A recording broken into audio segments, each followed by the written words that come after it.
Hi everyone, I'm Paige Abbott with Health Upwardly Mobile, and this week I wanted to revisit the basics of addiction.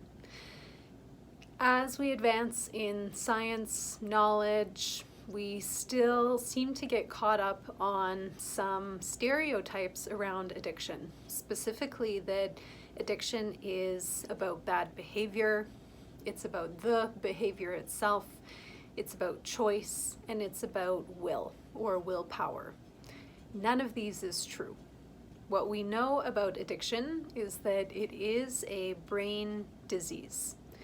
It's a brain issue that impacts the reward circuitry of the brain. The reward circuitry is essentially malfunctioning so that people do not have the built-in mechanism to tell them when to do something, when to start to slow down doing something, and when to stop doing something. This traffic light system of sorts that's built into the brain is impacted when people have addiction. Addiction is heavily influenced by genetics, up to about 70%. The rest is from environment, things like trauma, stressors, exposure to substances or behaviors, things like that.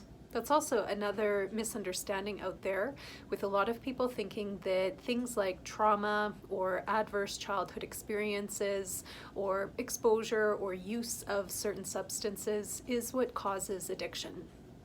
These things may act as triggers or activators, but what they're actually doing is just they're activating the underlying vulnerability that already existed in the brain due to that genetic loading. Another thing that's important to appreciate about addiction is that it is primary, which means it's not caused by anything else, like what I was just talking about. It's a standalone issue, meaning it's not caused by issues in the rest of the organism or from something else that's happening. It's a primary issue in and of itself that can obviously have significant impact on people's lives, health, and all different aspects of their well-being, but it is primary. Another thing to also remember is that it is chronic. Chronic meaning that the disease will ebb and flow over time in terms of how it's manifesting, how severely and how intensely, but the underlying malfunction of that reward circuitry persists. And so there is going to be a lifelong impact from having addiction. This may mean that people move away from certain substances or behaviors that once created impact for them. However, that doesn't mean that there may not be other impact caused and created by that part of the brain. And it's quite common that people may move away from drugs, alcohol, even unhealthy relationship with behaviors like gambling or shopping, but may notice issues around how they think, how they cope with feelings, reactions, and especially issues around relationships, so sex, love, and relationship health generally, as well as food issues persist. And often these are issues that were there prior to any substances or other behaviors becoming active, and therefore they have a longer lifespan afterwards.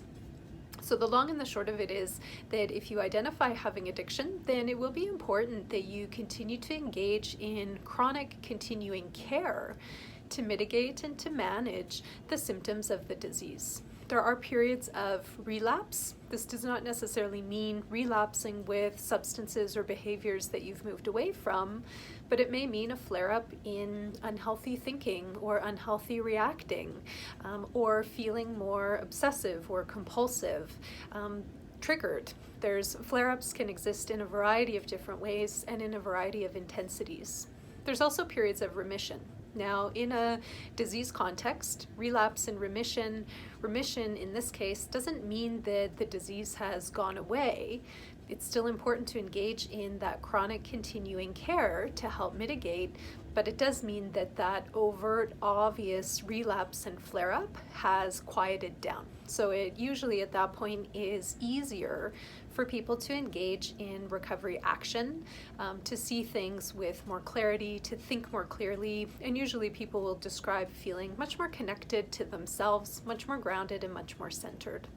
but that are the benefits of recovery just generally, that there's a huge quality of life component that's possible with recovery from addiction that's not possible with other chronic diseases that are out there. So with biopsychosocial spiritual recovery in the context of abstinence from mood-altering substances and behaviors, the amazing life that you can have being productive, feeling happy, feeling fulfilled, feeling genuine, authentic, grounded, content, peaceful, calm, serene, the list goes on, is plentiful. So don't get discouraged by listening to the discussion of the primary and the chronic components. If you do have feelings come up, it's important to pay attention to those, because that's information about where you're at in your own acceptance of addiction, whether that's within yourself or a loved one, or even just generally. But I do hope that you'll reflect on this video and just pause to reflect on what are the important elements that stood out to you today. I'm sure many of you watching this have heard this information before and come across it, but maybe something new is standing out or something that you're reacting to. That's information about where you're at today. Maybe you didn't react to that in the past, and maybe you won't again.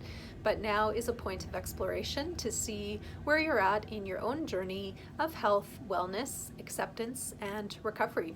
So thanks for tuning in and reconvening to look at the basics of addiction, and we'll continue the conversation from there. Bye for now.